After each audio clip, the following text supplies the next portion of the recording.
Connected cars are ingesting more personal data than ever, and they're also sending out loads of data to different parties. And this poses privacy and security concerns. When people tell me the car is a smartphone on wheels, I say, no, that's way reductive. You guys quite don't get it. It's way more complicated than that. The most sensitive categories tend to be, geolocation.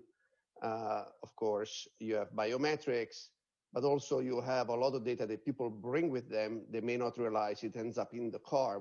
And so when people get in a car, they have their smartphone, they want to use the function to be able to make a phone call. And so they're syncing that. And so that is taking like things like phone contacts. It could be taking text messages. It could be taking other things as well, right?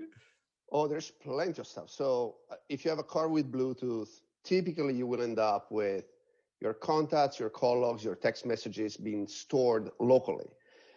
Plus a bunch of metadata, as you can imagine, right? The phone identifiers, the name of the phones, the Bluetooth MAC address, all these other things. If you have a vehicle with GPS, then you also have all your breadcrumbs, where you've been, where you live. That may be associated with your garage door codes, by the way. Yes. Newer cars have a lot more interesting stuff too. Like we've seen calendar entries, browsing history, login and Twitter handles, which photos you've recently taken with your phone, there's a track of that in your car. Which files are on your phone, there's a track of that on your car.